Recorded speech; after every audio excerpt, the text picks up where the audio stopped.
Assalamu alaikum. My name is Sanzar Kakar. I was born in Seattle, Washington, but when I was 5 years old, my family moved from the United States to Afghanistan during the Civil War. And I grew up in Peshawar. I went to school in Islamabad, and I went back to the US just for college, to the University of Pennsylvania in Philadelphia. I started working with Merrill Lynch in New York, and then my father called me up and he said, you know, the US doesn't need you, Afghanistan does. So after just 1 year in the US, I moved back to Afghanistan. And it's been almost 10 years now in Afghanistan. There are not many positive aspects that you can think about that has come out of the 30 years of war. It's very difficult to see any good thing that has come out. But if there's one thing that you had to pick, I would say is that we now have an opportunity to leapfrog over the challenges, the inefficiencies, the mistakes that other countries have made. And one example of this that is often quoted is in the telecom industry, where instead of Afghanistan stringing landlines to every house all over the country, we jumped straight to GSM into 3G. Now we have another opportunity to leapfrog over the financial crises, the recession, the depression, all the different problems that different countries have faced in the financial sector, and learn from that to build Afghanistan as the world's first Sharia-compliant model multi-asset exchange. So why do we need an exchange in Afghanistan? And why do we need it now? There's a gap in Afghanistan. On one hand, you have money, and you have people with money. On the other hand, you have people that need money, or businesses that need money. You have investments that need capital in Afghanistan to grow. And so many of us know this. Businesses need money to grow. If you have a bottling factory, you need money to buy more machinery to build a second line so that you can produce more. Then when you can produce more, you'd be able to access other provinces in Afghanistan. You'd be able to even export to international provinces or countries in the world. It's also, you need money to provide an exit for existing investors. Maybe you have a business that you have an investor that's part of your business, and that investor might want to take some of his money out to go and invest it in something else. But there might not be an opportunity or a mechanism for an exit for that particular investor. He might not have an opportunity to find an Afghan that's willing to pay that much more for his particular shares in that particular company. And once you have that capital, he can go invest in new businesses. And you can explore future opportunities that are very capital intensive.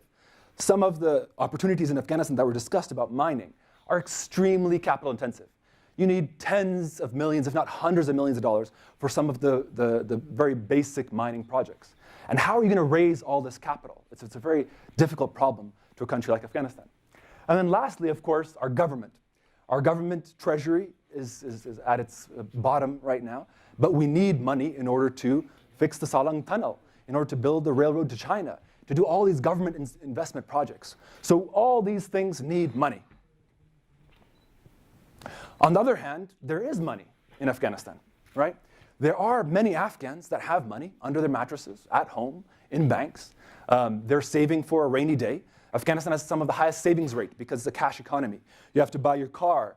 You have to buy your house. You have to save for a medical emergency. So there's a lot of savings. There's money that's stagnant in the economy. There's diaspora Afghans all over the world, in Australia, in Europe, in the Americas, that have money, and they want to invest in their country, but there's not a mechanism to do so. There's also money that's already in Afghanistan that's restricted to stay in Afghanistan. They're not allowed to invest it in other countries. Banks, for example, the 17 banks, they have a certain percentage that they have to keep their money in Afghanistan. But there's no opportunity for them to properly invest, and we'll talk about that more as well. There are mobile money, float money. There's pension funds, all these that are required by law to keep their money in Afghanistan. There's foreign investors. Afghanistan is a very hot topic all over the world. And there's plenty of investors that I've even spoken to that would love to diversify to a high-risk, high-reward environment like Afghanistan. And then lastly, there's developmental financial institutions. These are the OPIC, World Bank, IFC, Asian Development Bank that have investment money and are looking for good, solid opportunities. Now, that's the gap, right? On one side, you have the money. On the other side, you have the people that need the money. How do you bring those together? How do you solve that problem, that gap? Where is the marketplace for the buyers and sellers of financing in Afghanistan? Why is it not working? Well, one, why it's not working is that the banks have very high interest rates. There's a high risk premium for Afghanistan. They have very high collateral requirements. They require guarantees, right? So some of these are required by the central bank. You have to have 200%, 300%, 400% collateral on an investment because it's very difficult to foreclose on a loan because there are 5 different titles to a land. It's very difficult to get things through the courts. So there's many reasons why the banks are not loaning or not providing loans or financing. But also Afghans don't want debt-based, interest-based financing. They want a Sharia-compliant product. They don't want usury. They don't want interest. So they want ijara, musharikat, mudaraba. They want Islamic products. Donor funding, as we know, is also decreasing. Budgets are decreasing over the years. There's a capital flight out of the country because of all of this. Because there's not opportunities to invest in Afghanistan, Afghans are taking their money abroad. Last year, they estimated over $4 billion officially went out of Afghanistan, most likely to Dubai. This year, they estimated that probably doubled in terms of how much going out of the country. We need that money in Afghanistan. We need to build our businesses. We need to make jobs for our citizens. We need to build our roads and schools and infrastructure. So how do we keep that money here? How do we provide opportunities for investments in Afghanistan? We need that market. Now, once we have that market, you can say, great, it's great for those individuals, but how does it affect the society? What are the other benefits? There's 3 benefits. There's microeconomic, there's macroeconomic, and there's sustainability benefits that affects from an exchange. So first I'm going to talk about micro. When an entrepreneur is building an idea or a business in Afghanistan, if he or she knows that in the future they'll be able to raise significant capital or financing for that business, they'll be more productive, they'll be more competitive, they'll be more entrepreneurial, they'll be more encouraged to go after their idea. But if they know there's no financing available, they won't be as encouraged to go after an idea because there's not a way to make their dream a reality. Also, there's a big ecosystem that comes around with a financial market and a capital market. You need high-quality jobs, accountants, auditors, IT, researchers, all these people, traders, brokers, to make up the ecosystem that is a financial market. And this is something that's very important to provide jobs for the youth of Afghanistan. It levels the playing field. Right now, there might be certain families or certain organizations that are very wealthy. They can afford to invest millions of dollars in a business. But other organizations that might be very well done, it's very difficult for them to raise the capital to expand and compete on the same level. So it levels the playing field to allow businesses to grow. It connects the formal and informal markets. So you have the hawala dealers, you have friends and family, you have financing that's available, but it's not very transparent. To bring it together to the formal system is very important for the economy to grow. It provides incentives. Right now, if you talk to a business, they say, why should I keep audited financials? Right? Maybe the government will tax me more. They don't have an incentive to be transparent. They don't have an incentive not to pay bribes. But if they know, in the future, in order to list on a stock exchange, I need to have 10 years of audited financials, they will, from the beginning, start to keep their finances correctly because they know that someday someone might be watching them and asking for them. And then when they do become public, and some of their shares are owned by the public, that scrutiny, that they become under the microscope, so they raise their standards, they raise their financial standards, they stop paying bribes, they raise their environmental standards. And lastly, on that, is that it attracts investment. This might be even the most important option. If I speak to an investor in New York and tell him, you need to put $50 million in Afghanistan, he'll say, well, great, I'll invest that. I might get a good return, but how do I get my investment back? What is the exit strategy, right? Because I don't want to be there forever. We need to have an exit strategy for every investment. And if they knew that there was an exchange or a way for them to share their capital or sell their stake in a company, they would be more willing. So having the financial market attracts more direct investment to Afghanistan. And attracting that investment is very, very important. So macroeconomic, that's micro. Macro, it mobilizes the capital that's stagnant. It decreases the money from going abroad. It increases foreign investment to Afghanistan, to bring money to Afghanistan. It decreases the dependency on donors. It allows for the government to issue bonds or sukuk, Islamic bonds, to raise money for large infrastructure projects that are needed in Afghanistan. When you have the investment into businesses, sales goes up, consumption goes up. When sales goes up, there's more tax revenue for the government. Foreign exchange receipts increase because you have more exports, so you have more hard currency coming into the country. Very important for the macroeconomy.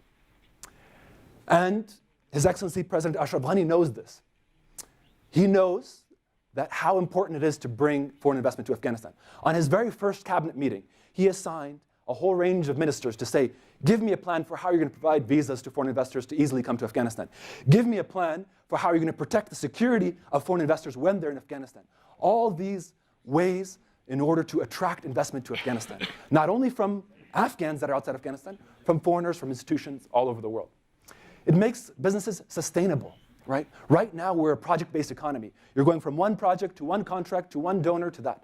We need to focus on customers. And once you have long-term capital, in order to build the machinery and invest in your business, it makes you more durable to withstand shocks in the economy. Socially, every additional job that comes up has a multiplier effect from the friends and family all the way through the economy. Environmental sustainability, very important to bring transparency to businesses. All right, so that's all wonderful, flowers, very nice, but there are challenges, of course, in any organization, in any initiative in Afghanistan. One of the first and most important challenges is perception. As Mariam Jan mentioned, people don't think of a stock exchange or a financial market when it comes to Afghanistan. They think it's too risky. They think of war, right? And even Afghans themselves, when you talk to them about an exchange or having financial markets, they don't necessarily have the right attitude. And I'd like to share a story that I heard on TED Talks. It's one of my favorite stories. And it shows how important attitude is. And it's about the London Shoe Company. The London Shoe Company was a company about 100 years ago. And they wanted to expand the manufacturing of their shoes to Africa. So they sent 2 sales agents to Africa. They sent one sales agent, and he came back and he said, oh, you know, Africa, nobody wears shoes there. Everyone is barefoot. We can't sell any shoes. Forget about it. The next sales agent, he came back and he said, do you know what? Nobody wears shoes yet. We can sell to everybody. The market is wide open, right? The same situation, but the attitude is completely different. In Afghanistan, yes, we have no regulations for a stock market, but that gives us the opportunity to bring the best regulations, to learn from the lessons learned and make our financial market the best in the world. Then they give us other excuses. Well, you know, in Afghanistan, it's very difficult to explain to people in villages about, you know, how a stock market works. And I tell them, it's very simple. It's buying and selling, right? And Afghans are some of the fastest learners in the world. And I'll give you an example. If you go to any embassy in Kabul, if you go to the Russian embassy, the Chinese embassy, the Saudi embassy, there's Afghans there that fluently speak Chinese, Arabic, Russian, without any problem. But they've never left Afghanistan. They learn languages very, very quickly. On the other hand, you have internationals that have been in Afghanistan for 15 years, and they don't speak Dari or Pashto. Right? Afghans anywhere in the world can learn faster than you can imagine. They say, well, you know, businesses are not very transparent. Well, if you give them an incentive to be transparent, if you tell them once they have a stock exchange in the future, there'll be a way to raise capital, that provides incentives in order to become transparent. Right? It's a chicken and the egg. You need regulations. You need to start somewhere. Right? It's a 10-year project. Let's start with the first regulations, which, alhamdulillah, have already been passed. People say, well, there aren't businesses that would be able to meet international standards. We're standing in the Bayat Media Center right now. Right? Wonderful company. They need capital to expand. There's plenty of state-owned enterprises, banks, insurance companies, bottlers. All of them need financing. And then they say, well, what about the trading volume? Once you get started, how will people start using this? You know, will really Afghans be traders? And I say, come on. 5,000 years of traders are in Afghanistan, right? The word businessman in Pashtun Dari is tujar, traders. Every Afghan in his blood knows that you buy low and sell high. You don't think if you explain to them how you can buy and sell stocks and agriculture commodities, very, very simple. They'll learn like that, and we'll have some of the highest trading volume in the world. So, the future. We finished the 10-year plan for how we're going to build the financial industry of Afghanistan. The Afghan government has established the Securities and Exchange Commission in order to begin looking at the regulations. Although there's already regulations for the primary market and secondary market for capital notes. We've automated with the central bank and with NetLink's support the primary market for capital notes. Right now we're automating the financial markets for foreign currencies so that existing products that are in Afghanistan, they don't need additional regulations. They're already there. Sarai Shahzada has a very active foreign currency market. We are planning agriculture commodities, and we've identified the first 3 products that are going to be trading on world markets, including which are going to be pomegranates, saffron, and sesame. Very, very high quality Afghan products that can compete internationally. But right now, the farmers don't have access. If someone needs 10 tons of pomegranates in the US, who do they talk to? There's not a mechanism, there's not an exchange, there's not a marketplace for that. Then, of course, public sukuk for the government to raise bonds. And then, inshallah, 10 years from now, we'll have the first IPOs and have equities traded on the Afghanistan Stock Exchange. Thank you for your time.